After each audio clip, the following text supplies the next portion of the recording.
119 उसका 65 से 72, Psalm 65, Psalm 119, 65 to 72। यहाँ इस प्रकार लिखा है, हे यहोवा, तूने अपने वचन के अनुसार अपने दास के संग भलाई की है। मुझे भली विवेक, शक्ति और ज्ञान दे, क्योंकि मैंने तेरी आज्ञाओं का विश्वास किया है। उससे पहले कि मैं दुखित हुआ, मैं भटकता था, परंतु अब मैं तेरे वचन को मानता हूँ। तू भला है और भला करता भी है, मुझे अपनी विधियाँ सिखा। अभिमानियों ने तो मेरे विरुद्ध झूठ बात गढ़ी, परंतु मैं तेरे उपदेशों को पूरे मन से पकड़े रहूँगा। उनका मन मोटा हो गया है, परंतु मैं तेरी व्यवस्था के कारण सुखी हूँ। मुझे जो दुख हुआ वह मेरे लिए भला ही हुआ है, जिससे मैं तेरी विधियों को सीख सकूँ। तेरी दी हुई व्यवस्था मेरे लिए हजारों रुपयों और मोहरों से भी उत्तम है। पिता, पुत्र, पवित्र आत्मा के नाम में आमीन। आइए अपने सरों को झुकाएं, प्रार्थना मांगे। सर्वशक्तिमान पिता परमेश्वर, आपके सम्मुख आते हैं, धन्यवाद देते हैं पिता, बीते सप्ताह के लिए, बीते दिनों के लिए, बीते महीनों के लिए और बीती रात्रि के आराम, विश्राम, सुरक्षा के लिए जो आपने हमारे जीवन में प्रदान किया। और आज के भोर का प्रकाश पिता परमेश्वर आपके अनुग्रह में होकर देखने पाए हैं। आपकी करुणा प्रत्येक दिन हमारे जीवन में बनी रहती है और आपके उपकार प्रत्येक दिन हमारे जीवन में नए होते जाते हैं। जैसे आज की सुबह में पिता परमेश्वर हम सारी आशीषों के लिए, आपकी सुरक्षा के लिए, आपकी विश्वास योग्यता के लिए आपको धन्यवाद देते हैं। पिता परमेश्वर, आज की सुबह में आपकी उपस्थिति में जब आए हैं, अपने जीवन को आपके हाथों में सौंप देते हैं। पिता परमेश्वर, हम धन्यवादित है कि इस पूरे महीने में आपने हमारी सहायता और मदद की। और इस महीने के पिता परमेश्वर आज 30 तारीख को आपने हमें इस पवित्र सप्ताह में प्रवेश कराया। इस महीने के अंत से पहले खुदावंद आपके सम्मुख हम आए हैं और नए सप्ताह के लिए खुदावंद आपके सामर्थ्य को, पवित्र आत्मा की अगुवाई को हमारे जीवन के लिए मांगते हैं। प्रभु जी, जिस प्रकार बीते दिनों में आप हमारे साथ रहे, जब हम नए सप्ताह में प्रवेश करते हैं तो प्रभु आपकी उपस्थिति, आपकी सुरक्षा हमारे जीवन में बनी रहे। और आज के सुबह हमारा आपके सम्मुख आना आपको ग्रहण योग्य हो सके। हम जो भी गीत गाएं, वचन पढ़ें, मनन करें, साजों को बजाएं, विशेष गीतों को गाएं, ये सब कुछ प्रभु आपको भाए। इससे प्रभु आप हमारे मनों को एकाग्रचित कीजिए कि संपूर्ण आराधना में हमारा ध्यान केवल आप प्रभु की ओर लगा रहे। शैतान किसी प्रकार से हमारे मनों को बहकाए ना, विचलित ना करे। हम प्रार्थना करते हैं जितने भी जन प्रभु आज की सुबह में इस माध्यम के द्वारा आपकी आराधना में सम्मिलित होते हैं, सबको आशीषित कीजिए। और पिता परमेश्वर, इन माध्यमों को आशीषित कीजिए जिनके द्वारा हम आपकी आराधना करने पाते हैं। पिता परमेश्वर, संपूर्ण समय को, संपूर्ण आराधना को हम सब अपने आप को, अपने जीवन को आपके सामर्थ्य हाथों में सौंपते हुए, पवित्र आत्मा की अगुवाई और मार्गदर्शन प्राप्त करते हुए धन्यवाद के साथ इस प्रार्थना को मांगते हुए उद्धार करता प्रभु यीशु मसीह के मीठे और पवित्र नाम में आमीन। इस समय होगा कि हम गीत गाएंगे, गीत नंबर 239, मुक्ति दिलाई यीशु नाम, शांति दिलाई यीशु नाम।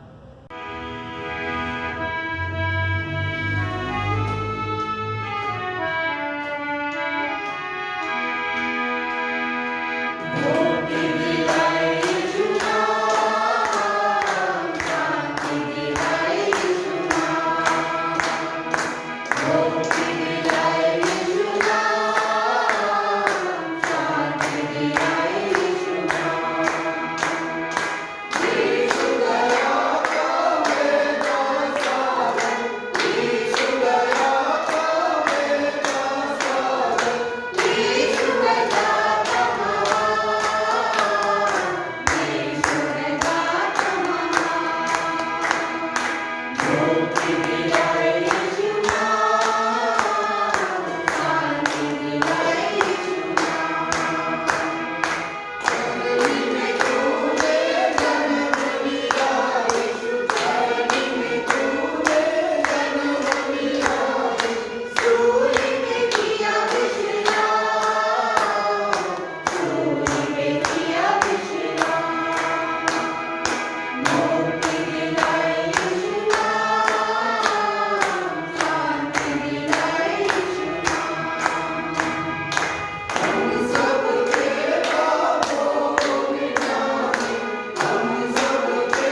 और विश्वव्यापी कलीसिया के लिए। हम प्रार्थना करेंगे तमाम विद्यार्थियों के लिए, प्रार्थना करें first committee, Sunday school, youth, women fellowship, man fellowship के लिए। प्रार्थना करेंगे हम भारत देश के लिए, देश की परिस्थितियों के लिए हम प्रार्थना करें। कोविड-19 से पीड़ित तमाम बीमारों के लिए हम प्रार्थना करें और धन्यवाद भी दें कि परमेश्वर ने अभी तक हम सभी को सुरक्षा प्रदान की है। साथ ही हम बीमारों के लिए प्रार्थना करेंगे जिनके नाम हमारे सम्मुख इस प्रकार हैं। मिस्टर रोहित किंग के लिए हम प्रार्थना करें, मिसेस अलका सैमसन जो जोधपुर में है, reverend Sanjay David, mister Naveen Marker, miss Pramila Alexander, Mrs Iris Alfred, Mrs E B Lall, mister Kenneth Singh. हम धन्यवाद देंगे मिस्टर अभिषेक के लिए जो गुवाहाटी में है, जिनके लिए हमने प्रार्थना की थी। प्रभु ने उन्हें छुआ, चंगाई दी है, परमेश्वर को हम धन्यवाद दें। बेबी स्नेहा के लिए हम प्रार्थना करें, मास्टर नोहा के लिए, बहन शालिनी दास के लिए, मिसेस हेलन माइकल बेंजामिन के लिए, mister Ericson S Singh, Mrs Dayamani Singh, mister Edwin I Charan, Mrs Premlata Benjamin, Mrs Usha Anthony, master Amos, बहन Shivani, Mrs Pritika Lawrence, Mrs Chitra Henry, mister Kamal और मिस्टर विमल एलेक्जेंडर और सभी बुजुर्गों को भी हम अपनी प्रार्थनाओं में याद रखें। हमारी कलीसिया के लिए प्रार्थना करें, कलीसिया के आने वाले तमाम इंतजामों की हम प्रार्थना करें कि प्रभु में होकर सारे कार्य संपन्न हों। इन सारे निवेदनों को लेकर हम परमेश्वर के सम्मुख चलेंगे। मध्यस्थता की प्रार्थना करने में हमारी अगुवाई हुए मिसेस रोजी एंथोनी करेंगी। आइए हम प्रार्थना करें। धन्यवाद धन्यवाद धन्यवाद करते हैं प्यारे प्रभु जी मान आज के सुंदर दिन के लिए, सुंदर समय के लिए प्रभु जी आपका धन्यवाद करते हैं पिता परमेश्वर। धन्यवाद करते हैं प्रभु जी सारी बातों के लिए आपका धन्यवाद करते हैं। रात भर मिट्टी से सुलाकर प्रभु जी अपने सुबह का नूर, सुबह की रोशनी, नया भोर का दिन प्रभु जी आपने हमारे जीवन में दिया। इसके लिए हम आपका कोटि कोटि धन्यवाद स्तुति करते हैं सारी सृष्टि के पिता परमेश्वर। वो स्वशक्तिमान जिंदा खुदा खुदा हालेलुया राजा। धन्यवाद करते हैं प्यारे प्रभु जी मान जीवितों की जमीन पर अपने में जिंदा रखा स्वपिता परमेश्वर। ये आप ही की मान करुणा का फल है कि हम इस धरती पे जीवित पाए जाते हैं राजा। धन्यवाद करते हैं प्यारे प्रभु जी मान इस महामारी के लिए स्वपिता परमेश्वर के प्रभु जी अपने हम सबों को, हमारे परिवारों को, पूरी कलीसिया को और एक एक जन को प्रभु जी अपने स्वस्थ तंदुरुस्त के साथ में संभाल के रखा प्रभु जी। ये भी आप ही की मान करुणा का फल है। हम आपका धन्यवाद स्तुति करते हैं सामर्थ्य दयालुता परमेश्वर। धन्यवाद के साथ प्रार्थना विनती करते हैं सारी सृष्टि के मालिक। धन्यवाद के साथ प्रार्थना विनती करते हैं प्यारे प्रभु जी तमाम सब लोगों के लिए प्रार्थना विनती करते हैं जो सड़कों में गलियों में न जाने कहाँ पड़े कर रहा रह सके परमेश्वर। हर एक की दुपहरी कराटों को उनकी आवाज़ों को सुन और जल्दी जल्दी शिफा चंगाई दीजिए प्रभु जी मान, क्योंकि आप चंगाई देने वाले परमेश्वर पिता है। हालेलुया राजा। सचमुच आप जिंदा प्रभु परमेश्वर है। हम आपके चरणों तले आते उस क्रूस पर जो लहू बहता परमेश्वर हम जितना परमेश्वर उस लहू से पिता परमेश्वर हर एक को शिफा दीजिए पिता परमेश्वर। इस महामारी में पिता परमेश्वर, इस भयंकर महामारी में पिता परमेश्वर आप सबके साथ हो सके पिता परमेश्वर। जो इस बीमारी में इस वायरस से जूझ रहे सके पिता परमेश्वर होने दीजिए पिता परमेश्वर। अपना हाथ बढ़ाई सके पिता परमेश्वर, उन्हें छू करके शिफा दीजिए, चंगाई दीजिए पिता परमेश्वर। कि तेरे नाम की महिमा पिता परमेश्वर खड़े होकर के पिता परमेश्वर बड़ी बड़ी गवाहियों को देने पाए प्रभु जी। आपके नाम का धन्यवाद स्तुति करते पिता परमेश्वर। प्रभु जी मान आपको स्तुति प्रशंसा करते हुए आगे बढ़ते जाएं यीशु पिता। ऐसी आपसे प्रार्थना विनती करते हैं राजा। प्रार्थना विनती करते हैं सर्वशक्तिमान जिंदा खुदा खासतौर से प्रार्थना विनती करते हैं प्यारे प्रभु जी हमारे पासवानों के लिए प्रार्थना विनती करते हैं, आपके दास दासियों के लिए प्रार्थना विनती करते हैं सामर्थ्य दयालुता परमेश्वर। जो प्रभु जी मान अपने पाक लहू का मस्सा प्रभु जी प्रकाश से पिता परमेश्वर के प्रभु जी आपके वचन के लिए पिता परमेश्वर। जब प्रभु जी वचन सुनाते हैं हमें बताते हैं पिता परमेश्वर होने पिता परमेश्वर वो उनके मुख से प्रभु जी आपकी ओर से होने पाए पिता परमेश्वर। राजाओं के राजा आप दयालु परमेश्वर पिता, आप रहम करने वाले, तरस खाने वाले प्रभु परमेश्वर। प्रभु जी हमारी प्रार्थनाओं को सुन के हाँ और आमीन उत्तर देने वाले मात्र उदारता प्रभु जी आप हैं। हमसे प्रार्थना विनती करते हैं हमारे एक एक पासवान को प्रभु जी आपके पवित्र हाथों सौंप देते पिता परमेश्वर। प्रभु जी आपने उन्हें सुरक्षित रखा पिता परमेश्वर का धन्यवाद स्तुति करते हैं पिता परमेश्वर। जितने भी पासवान है पिता परमेश्वर हमारे राजस्थान में, हमारे विश्व में पिता परमेश्वर, देश भर में प्रभु पाए जाते हैं पिता परमेश्वर। एक एक जन को आपके चरणों तले रखते हैं पिता परमेश्वर। आपकी महिमा में पिता परमेश्वर खड़े होकर के प्रभु जीवन आपका धन्यवाद स्तुति करते हैं। आपके वचन को जो पढ़ते पिता परमेश्वर हन जी पिता परमेश्वर हर एक जन उस वचन को सुन करके प्रभु जी मान करके ग्रहण करके पिता परमेश्वर दुनिया के कोने कोने प्रभु जी आपके नाम की महिमा स्तुति प्रशंसा करते हुए प्रभु जी उन्हें आगे बढ़ने की ताकत और शक्ति दीजिए राजा। ऐसे आपसे प्रार्थना विनती करते हैं प्यारे प्रभु जी प्रार्थना विनती करते हैं हमारे बिशप साहब के लिए प्रार्थना विनती करते हैं सारी सृष्टि के मालिक पिता परमेश्वर। जो आपने उनके कंधों पर इतनी बड़ी जिम्मेदारी दी है सगता परमेश्वर होने जीता परमेश्वर। उन्हें सामर्थ्य दे, बल दे, बुद्धि दे, ताकत दे, शक्ति दे पिता परमेश्वर। कि आपकी दी हुई शक्ति से पिता परमेश्वर प्रभु जी इस कार्य को पिता परमेश्वर भार को प्रभु जी बखूबी से निभा सके पिता परमेश्वर। ऐसी ही आपकी करुणा उन पर रखी सके पिता परमेश्वर। आप दयालु परमेश्वर पिता है, क्योंकि आप ही बुद्धि है, आप ही बल है, आप ही सामर्थ्य और शक्ति पिता परमेश्वर, सब कुछ प्रभु जी आप ही है। हम आपके चरणों में सब कुछ रखते हैं सके पिता परमेश्वर। होने दीजिए प्यार पिता परमेश्वर। प्रार्थना विनती करते हैं सारी सृष्टि के मालिक पिता परमेश्वर, हमारे पास वालों के लिए प्रार्थना विनती करते हैं सके पिता परमेश्वर। होने पिता परमेश्वर इस महामारी में, इस संकट की घड़ी में पिता परमेश्वर आप सबको संभालने पिता परमेश्वर। प्रोजमान होने दीजिए उनकी बढ़ती में पिता परमेश्वर आप बढ़ा करके दीजिए सके पिता परमेश्वर। कभी प्रोजमान उनके घर का दाना खत्म ना होने पाए, आपके आगमन तक प्रोजमान तेरी महिमा में होकर के प्रभु जी आने पाए सके पिता परमेश्वर। होने पिता परमेश्वर प्रोजमान आपका वचन कहता है उन आकाश के पक्षियों को देखो, जो ना तो बोते हैं ना वो काटते हैं, तो भी तू आंसू के पिता उन्हें खिलाता है। तो तुम उनको रही से बढ़कर है जो पिता तुम्हारे लिए करता है। यस पिता परमेश्वर, आप सब कुछ करने वाले प्रभु परमेश्वर हैं। आप प्रभु जीवन हर एक को देने वाले प्रभु परमेश्वर, हम आपका धन्यवाद स्तुति करते हैं पिता परमेश्वर। आप सबके शुद्धि लेने वाले हमारे पिता परमेश्वर, हम आपका धन्यवाद स्तुति करते हैं पिता परमेश्वर। जितने भी बीमार है पिता परमेश्वर प्रभु जी हम नहीं जानते, लेकिन आप सबको जानते हैं नाम बनाम एक एक जन को, पूरी कलीसिया में जितने भी प्रभु जी एक एक जन को पवित्र हाथों में सौंप देते हैं पिता परमेश्वर। प्रभु जीवन पादी साहब की हमारे पास जब प्रभु जीवन वचन सुनाते हैं पिता परमेश्वर, हम जब पिता परमेश्वर वचन आपकी ओर से होने पाए पिता परमेश्वर, और तेरी महिमा में पिता परमेश्वर प्रभु जीवन आगे बढ़ते जा राजा यीशु। धन्यवाद करते हैं प्यार प्रभु जीवन, जो प्रभु जीवन ये प्रभु जीवन जो यूट्यूब के द्वारा जो माध्यम प्रभु जी आपने बनाया है पिता परमेश्वर के घर में बैठ करके अपने अपने प्रभु जीवन कल से अपने घर में परिवारों के साथ में आपकी महिमा स्तुति करे सके पिता परमेश्वर। ऐसे प्रभु जी आपने प्रभु जीवन ये सब कुछ समय दिया सके पिता परमेश्वर, इसके लिए आपका धन्यवाद स्तुति करते हैं पिता परमेश्वर की सारी योजना प्रभु जी आप ही की है पिता परमेश्वर। आपकी योजना अपरंपार है, आप अद्भुत रीति से कार्य करने वाले मेरे प्रभु, हम आपका धन्यवाद स्तुति करते हैं सारी चीज के पिता परमेश्वर। हमारे ने पिता परमेश्वर आपकी इच्छा पूरी हो पिता परमेश्वर, आप निरंतर बढ़ते चले जाए, हम करते जा राजा। ऐसे आपसे प्रार्थना विनती करते हैं। कलीसिया में एक एक परिवारों के लिए प्रार्थना विनती करते हैं प्रभु जीवन, हर एक को सुरक्षित और संभाल के रखे सके पिता परमेश्वर। हर एक एक्सीडेंट से, हर एक ब्लाव से प्रभु जी आप बचा के रखना। जितने बुजुर्ग है पिता परमेश्वर कलीसिया में एक एक जन को पिता परमेश्वर अपने आशीष पर हाथ रखना पिता परमेश्वर। इस महामारी में, इस काल में प्रभु जी आप सबको बचा के रखे सके पिता परमेश्वर। उनसे पिता परमेश्वर तीनों विंग्स को प्रभु जी आपके पवित्र हाथों में सौंप देते हैं पिता परमेश्वर। आपके सामर्थ का हाथ प्रभु जी मान एक जन के ऊपर होने पर पिता परमेश्वर के आपकी महिमा में, आपके सामर्थ में प्रभु जी आगे बढ़ते जाए, अद्भुत रीति से प्रभु जी आपके नाम में कार्य करने पाए पिता। ऐसे आपसे प्रार्थना विनती करते हैं। सृष्टि के मालिक पिता परमेश्वर बेटे नोहा को प्रभु जी आपके पवित्र हाथों में सौंप देते हैं पिता परमेश्वर। हंजे पिता परमेश्वर आपका अनुग्रह, आपके सामर्थ, आपकी पवित्र आत्मा उसके ऊपर उतरने पा सके पिता परमेश्वर। के प्रभु जी महान अद्भुत रीति से कार्य करने वाले प्रभु जी आप है सके पिता परमेश्वर। अपने कार्य के लिए इस्तेमाल कीजिए पिता परमेश्वर, और उसे खड़ा कीजिए सके पिता परमेश्वर। के महिमा स्तुति प्रशंसा करते हुए हालेलुया के नारे लगाते प्रभु जी आपके भवन में आके बड़ी बड़ी गवाहियों को देने पाए पिता।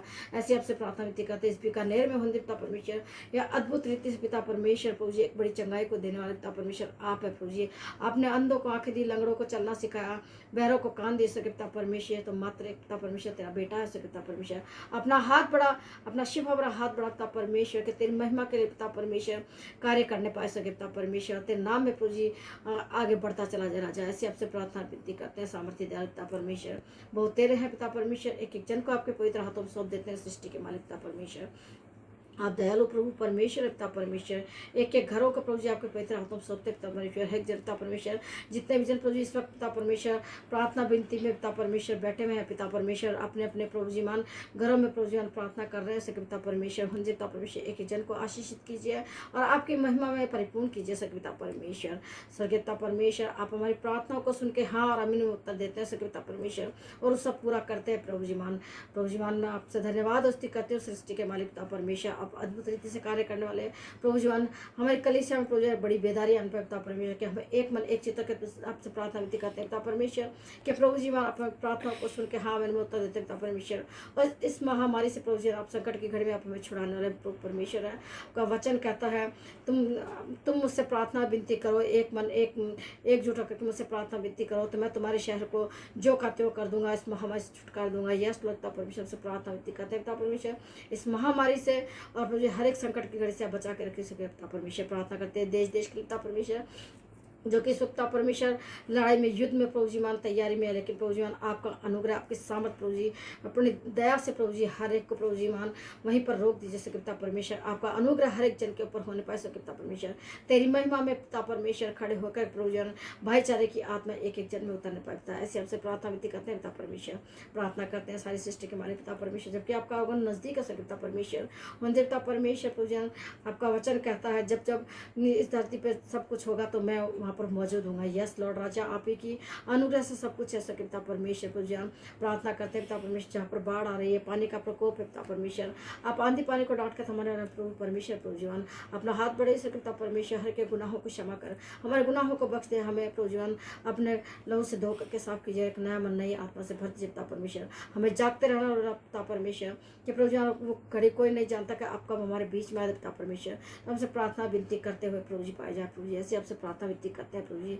सब कुछ प्रभु जी आपके पवित्र हाथों सौंप देते हैं पिता परमेश्वर। एक बार फिर प्रभु जी मान एक एक जन को, जितने भी जन पिता परमेश्वर इस वक्त बैठे हैं आपके अगुवाई पिता परमेश्वर, एक एक जन को पिता परमेश्वर आपके पवित्र हाथों सौंपते हैं। गीतों का गाया जाना, वचनों का पढ़ा सुना जाना, प्रार्थनाओं का सुन करके हाँ आमीन उत्तर देना, मन किया जाना आपके पवित्र हाथों सौंप देते हैं।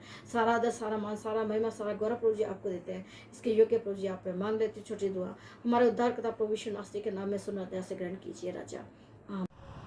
इस समय होगा कि हम पवित्र शास्त्र बाइबल का पाठ पढ़ने के लिए और सुनने के लिए निकालेंगे। आज की सुबह जो हिस्से मनन के लिए चुने गए हमें मिलते हैं पुराने नियम में उत्पत्ति की किताब उसका 12 अध्याय 1 से 7 आयत तक। उत्पत्ति की किताब उसका 12 अध्याय 1 से 7 आयत तक। और इस पाठ को पढ़ने में हमारी सहायता मिस्टर डिक्सन लॉयल करेंगे। दूसरा हिस्सा जो हमें मिलता है नए नियम में फिलिपियों के नाम पौलुस प्रेरित की पत्री उसका 3 अध्याय उसकी 4 आयत से 11 आयत तक। फिलिपियों के नाम पौलुस प्रेरित की पत्री उसका 3 अध्याय 4 से 11 आयत तक। और इस पाठ को पढ़ने में हमारी सहायता मिसेस चित्रा हेनरी करेंगी। प्रभु यीशु मसीह के मधुर और सामर्थ्य नाम में आप सबको जय मसीह की। आइए हम वचन में से पढ़ें उत्पत्ति उसका 12वां अध्याय 1 आयत से 7 आयत तक। उत्पत्ति 12 1 से 7, जहाँ इस प्रकार लिखा है, यहोवा ने अब्राहम से कहा, अपने देश और अपनी जन्मभूमि और अपने पिता के घर को छोड़ उस देश में चला जा जो मैं तुझे दिखाऊंगा, और मैं तुझसे एक बड़ा जीव बनाऊंगा और तुझे आशीष दूंगा और तेरा नाम बड़ा करूंगा और तू आशीष का मूल होगा, और जो तुझे आशीर्वाद दे उन्हें मैं आशीष दूंगा, और जो तुझे कोसे मैं उन्हें शाप दूंगा, और भूमंडल के सारे कुल तेरे द्वारा आशीष पाएंगे। यहोवा के इस वचन के अनुसार अब्राहम चला और लूत भी उसके साथ चला। और जब अब्राहम हरान देश से निकला उस समय वह 75 वर्ष का था। सो अब्राहम अपनी पत्नी सारे और अपने भतीजे लूत को और जो धन उन्होंने इकट्ठा किया था और जो प्रांगणी उन्होंने हरान में प्राप्त किए थी उसे लेकर कनान देश को जानने को निकल चला, और वह कनान देश में आ भी गया। उस देश के बीच से जाते हुए अब्राम शकीम में, जहाँ मोरा का 22 वर्ष है, पहुँचा। उस समय उस देश में कनानी लोग रहते थे। तब यहोवा ने अब्राम को दर्शन देकर कहा, ये देश मैं तेरे वंश को दूंगा। और उसने वहाँ यहोवा के लिए जिसने उसे दर्शन दिया था एक विधि बनाई। परमेश्वर अपने वचन के पढ़े और सुने जाने पर आशीष दे, आमीन। आप सभी को जय मसीह की। आइए हम पवित्र शास्त्र के नए नियम में से पढ़ेंगे फिलिपियों 3:4 से 11। फिलिपियों 3:4 से 11, जहाँ पे इस प्रकार से लिखा है, पर मैं तो शरीर पर भी भरोसा रख सकता हूँ। यदि किसी और को शरीर पर भरोसा रखने का विचार हो तो उससे भी बढ़कर रख सकता हूँ। 8वें दिन मेरा खतना हुआ। इसराइल के वंश और बिन्यामीन के गोत्र का हूँ। इब्राहिम का इब्रानी हूँ। व्यवस्था के विषय में यदि कहो तो फरीसी हूँ। उत्साह के विषय में यदि कहो तो कलीसिया का सताने वाला, और व्यवस्था की धार्मिकता के विषय में यदि कहो तो निर्दोष था। परंतु जो जो बातें मैंने लाभ की थी उन्हीं को मैंने मसीह के कारण हानि समझ लिया है। वरन मैं अपने प्रभु यीशु की पहचान की उत्तमता के कारण सब बातों की हानि समझता हूँ, जिसके कारण मैंने सब वस्तुओं की हानि उठाई और उन्हें कूड़ा समझता हूँ, जिससे मैं मसीह को प्राप्त करूँ और मैं उसमें पाया जाऊँ, न कि उसकी धार्मिकता के साथ जो व्यवस्था से है, परंतु उस धार्मिकता के साथ जो मसीह पर विश्वास करने के कारण है और परमेश्वर की ओर से विश्वास करने पर मिलती है, ताकि मैं उसको और उसके मृत्युंजय को, सामर्थ को और उसके साथ दुखों में सहभागी होने के धर्म को जानूं और उसकी मृत्यु की समानता को प्राप्त करूं, कि मैं किसी भी रीति से मरे हुए में से जी उठने के पद तक पहुंचूं। ये पवित्र शास्त्र का पवित्र वचन है, जिसके पढ़े और सुने जाने पर हम सबको आशीष मिले। इस समय होगा कि हम विशेष प्रार्थना में जाएंगे। जिनके सप्ताह में जन्मदिन है, विवाह की सालगिरह है, उनके लिए हम प्रार्थना करें। जिनके सप्ताह, जन्मदिन और विवाह की सालगिरह, हम सभी को जन्मदिन और विवाह की सालगिरह की हार्दिक शुभकामनाएं। आइए हम अपने सरों को झुकाएं, प्रार्थना करें। धन्यवाद, स्तुति और महिमा की योग्य हमारे पिता परमेश्वर, हम आपके सम्मुख आते हैं और धन्यवाद देते हैं प्रभु आज के दिन, समय अवसर के जो आपने हमें दिया कि हम उन सभी जीवनों के लिए प्रार्थना करें जो आज के दिन या इस सप्ताह में अपने जन्मदिन को मनाते हैं। तब परमेश्वर हम सब मिलकर प्रभु सभी के लिए प्रार्थना करते हैं कि आप प्रभु परमेश्वर हर एक को आशीषित करें। हम प्रार्थना करते हैं जब आज मिसेस संजू ओलिवर नानक का जन्मदिन है, पिता आपने उन्हें इस साल तक संभाला, सुरक्षा दी, परिवार दिया, जीवन साथी दिया, बच्चों की आशीषें दी, बुजुर्गों की आशीषें दी। हम धन्यवाद देते हैं और यही प्रार्थना और विनती करते हैं कि जब वो नए दिन और नए वर्ष में प्रवेश करती हैं तो प्रभु प्रत्येक दिन आपकी सुरक्षा उनके जीवन में बनी रहे। जो भी कार्य, नौकरी आपने उन्हें दिया है पिता परमेश्वर, उस कार्य के लिए जब वो बाहर आती जाती हैं आपकी सुरक्षा में उन्हें लिए रहना। हम प्रार्थना करते हैं प्रभु उनके जोड़े पर आपकी आशीष बनी रहे। नए वर्ष के लिए जो योजनाएं बनाती हैं वो आप में होकर पूरी हो सके। हम प्रार्थना करते हैं उनके बच्चों के साथ हों, पढ़ लिख कर वो आगे बढ़े, उन्नति करें। आप पिता परमेश्वर बहन की सहायता करना कि अपने बच्चों की परवरिश आपके वचनों के अनुसार कर सकें। आपने भरा पूरा परिवार दिया, हम धन्यवाद देते हैं। घराने का संचालन करने के लिए आप वचनों के अनुसार उनका मार्गदर्शन करें, ताकि वो अपने घराने का संचालन आपकी इच्छा के अनुसार हम कर सके। नया वर्ष बहुत सी आशीषों को लेकर आने वाला हो और पिता परमेश्वर आप सदा उन्हें अपने सुरक्षा के घेरे में लिए रहें। हम प्रार्थना और विनती करते हैं जिनका सप्ताह में प्रभु बच्चे हैं, जिनका जन्मदिन है, बुजुर्ग हैं, जवान है प्रभु, उन सभी के लिए भी हमारी प्रार्थना है कि आप सबको आशीषित कीजिएगा, सबको स्वस्थ तंदुरुस्त रखिए, उनकी दराजी लीजिए, जिनकी जैसी आवश्यकताएं प्रभु पूरा करें। बच्चे पढ़ते हैं उन्हें बुद्धि ज्ञान देना, जो जवान है नौकरी करते हैं उनके काम में बरकत दें। परिवार आपने दिया तो घराने का संचालन करने के लिए सहायक मददगार बने। जो बुजुर्ग हैं उन्हें आंखों में रोशनी, घुटनों में बल दें, परिवार के लिए आशीष में बने रहें। हम प्रार्थना करते हैं जिनकी विवाह की सालगिरह है उनके वैवाहिक जीवनों को आप आशीषित कीजिएगा, उनके जोड़े पर आपकी आशीषें बनी रहे। नए वर्ष में प्रत्येक दिन आपका मार्गदर्शन प्राप्त करें और अपने जीवन से और अपने घराने के द्वारा प्रभु सदा आपको महिमा दे सकें। जो भी योजनाएं नए वर्ष के लिए बनाएं वो सारी योजनाएं आप में होकर उनके व्यक्तिगत और पारिवारिक जीवन में पूरी होने वाली हो सके। पिता परमेश्वर हम सभी को आपके आशीष में सामर्थ्य हाथों में सौंप देते हैं और प्रत्येक के लिए हमारी यही प्रार्थना है कि आप सभी को व्यक्तिगत रीति से, पारिवारिक रीति से, कलीसिया और सामाजिक रीति से आशीषित करते जाएं। आपने प्रार्थना सुनी, हम धन्यवाद देते हैं, प्रभु यीशु मसीह के नाम से मांगते हैं, आमीन। इस समय होगा कि हम सुसमाचार का पाठ पढ़ने के लिए और सुनने के लिए निकालेंगे। आज के सुबह जो सुसमाचार का पाठ चुना गया हुआ मिलता है मत्ती रचित सुसमाचार उसका 13 अध्याय उसके 44 आयत से 52 आयत तक। मत्ती रचित सुसमाचार उसका 13 अध्याय 44 से 52 आयत तक। यहाँ पर सुसमाचार में इस प्रकार से लिखा है, स्वर्ग का राज्य खेत में छिपे हुए धन के समान है, जिसे किसी मनुष्य ने पाया और छिपा दिया और मारे आनंद के जाकर अपना सब कुछ बेच दिया और उस खेत को मोल ले लिया। फिर स्वर्ग का राज्य एक व्यापारी के समान है जो अच्छे मोतियों की खोज में था। जब उसे एक बहुमूल्य मोती मिला तो उसने जाकर अपना सब कुछ बेच डाला और उसे मोल ले लिया। फिर स्वर्ग का राज्य उस बड़े जाल के समान है जो समुद्र में डाला गया और हर प्रकार की मछलियों को समेट लाया। और जब जाल भर गया तो मछुए उसको किनारे पर खींच लाए और बैठकर अच्छी अच्छी तो बर्तनों में इकट्ठा की और निकम्मी निकम्मी फेंक दी। जगत के अंत में ऐसा ही होगा, स्वर्गदूत आकर दुष्टों को धर्मियों से अलग करेंगे और उन्हें आग के कुंड में डालेंगे, जहाँ रोना और दांत पीसना होगा। क्या तुमने ये सब बातें समझी? उन्होंने उससे कहा, हाँ। उसने उनसे कहा, इससे हर एक शास्त्री जो स्वर्ग के राज्य का चेला बना है उस गृहस्थ के समान है जो अपने भंडार से नई और पुरानी वस्तुएं निकालता है। परमेश्वर इन वचनों के पढ़े सुने पर आशीष और बरकत दे। आमीन। आज की सुबह की आराधना में हम आप सभी का स्वागत करते हैं और विश्वास है कि अब तक आप सभी अपने घरों में सुरक्षित हैं, सेफ हैं। परमेश्वर की आशीषें सभी के जीवन में बनी हुई हैं। आगे भी परमेश्वर की सुरक्षा हम सभी के जीवन में, तमाम सुनने वालों के जीवन में बनाए रखें। आज की सुबह जिस हम परमेश्वर की उपस्थिति में हैं कि उसके वचन को सीखें और समझें। इससे पहले कि हम आज का जो विषय हमारे लिए रखा गया है उस विषय को हम सीखें, हमारा विषय है परमेश्वर के राज्य के खोजियों के लिए बड़े से बड़ा त्याग भी बड़ा नहीं होता।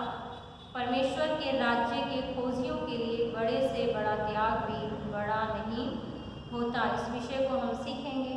आइए उससे पहले हम प्रार्थना करें।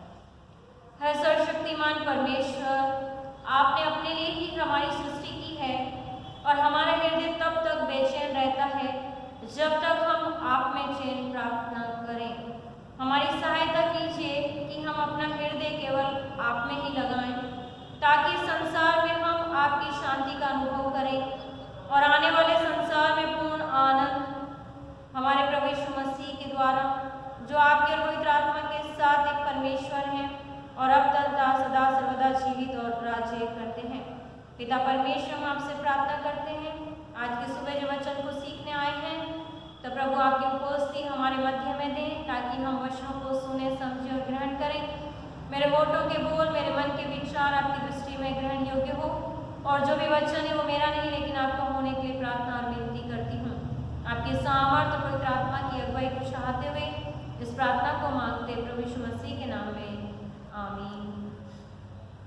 आज का जो विषय हमारा है कि परमेश्वर के राज्य के खोजियों के लिए बड़ा से बड़ा त्याग भी बड़ा नहीं है। No sacrifice is too great for those who seek the kingdom of God। कि जो परमेश्वर के राज्य की खोज करते हैं उनके लिए इस संसार में यदि वो परमेश्वर के राज्य के लिए कुछ भी त्याग दें तो वो बड़ा नहीं है।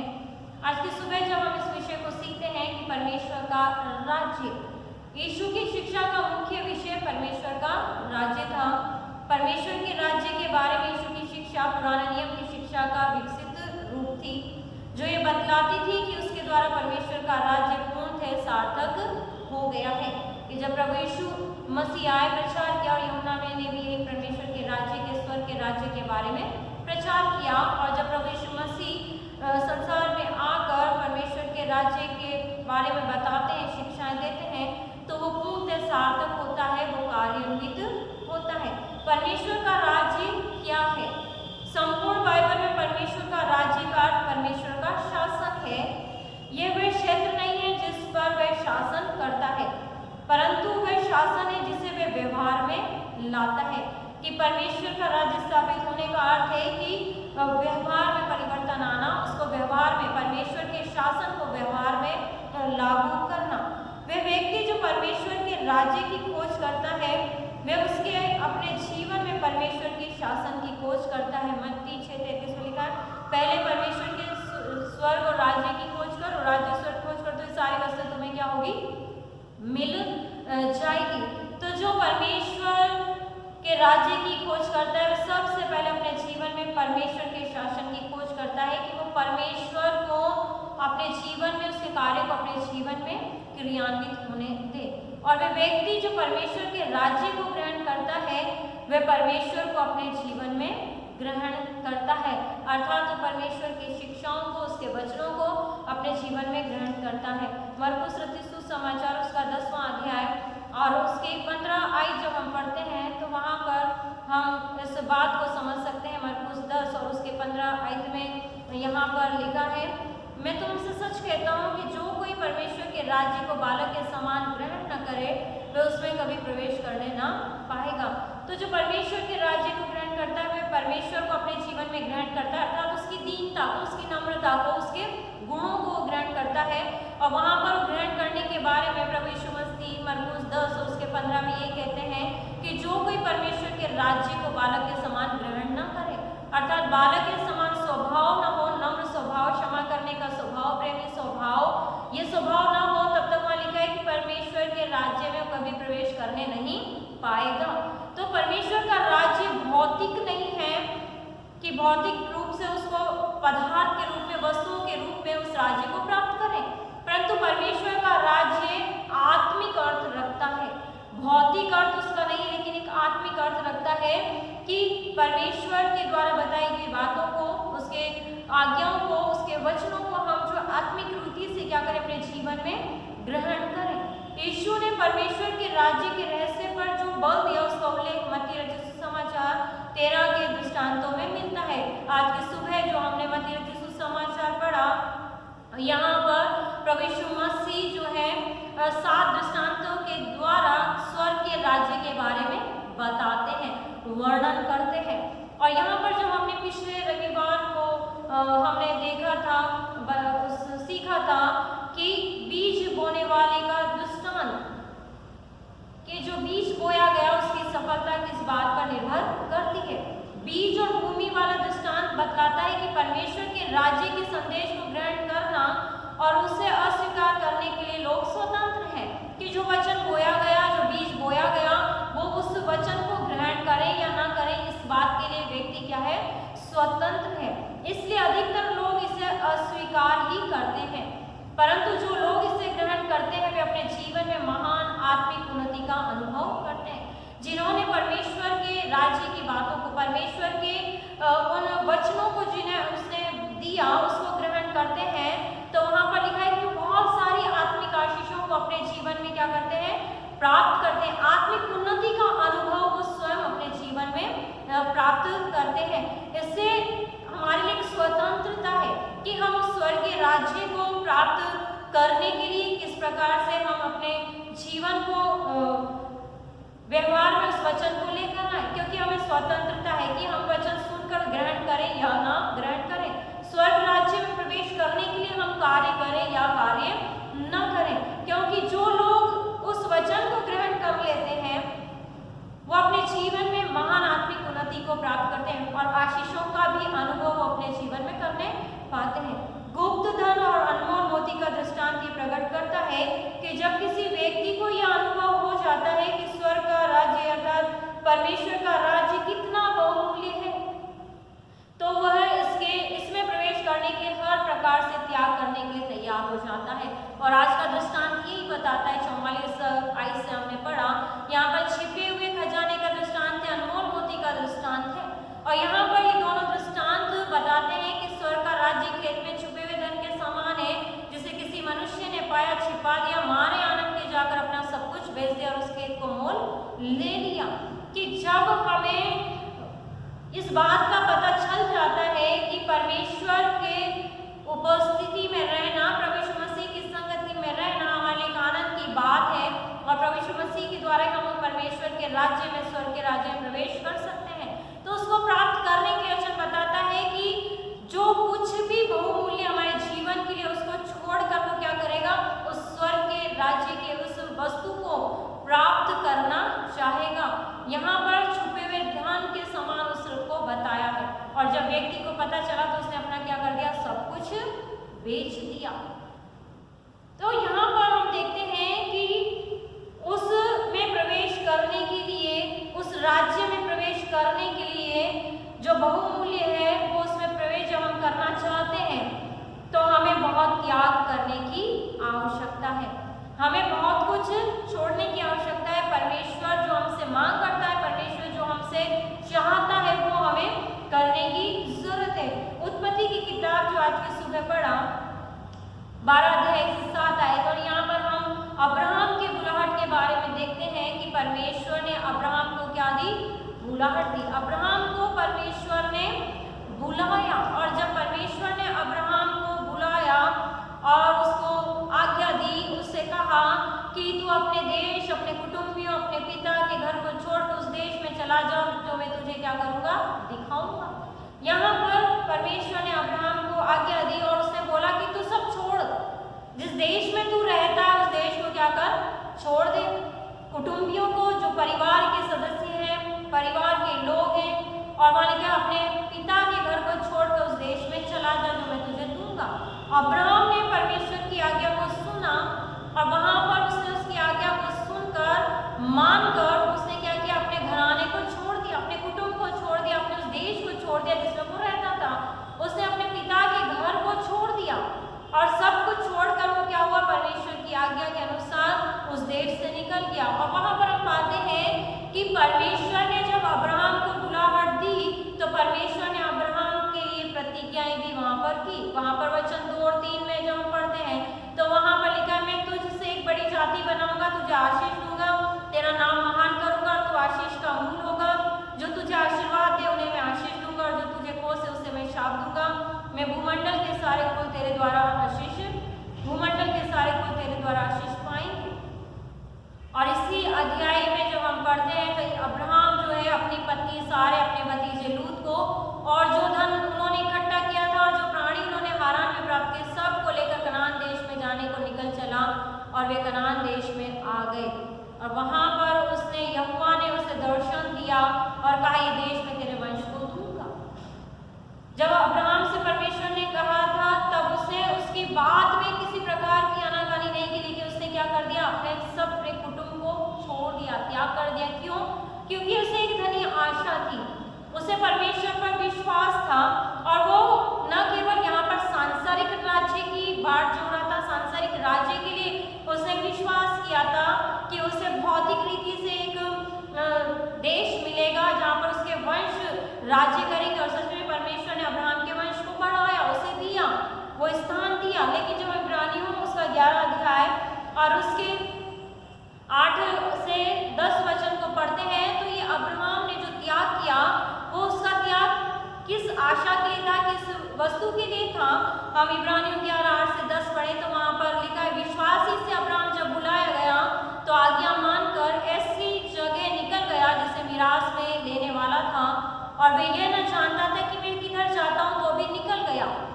अब्राहम ने विश्वास किया और विश्वास के द्वारा वो परमेश्वर की आज्ञा मानकर निकल गया, लेकिन उसको नहीं पता था कि वो कहाँ जाता है। और 9वें और 10वें वचन में लिखा है, विश्वासी से उसने प्रतिज्ञा की, वे देश में, पराए देश में परदेशी के समान रहकर इस्हाक और याकूब समेत जो उसके साथ उसी प्रतिज्ञा के वारिस से तंबू में वास किया। क्यों उसने वहां पर क्यों वास किया?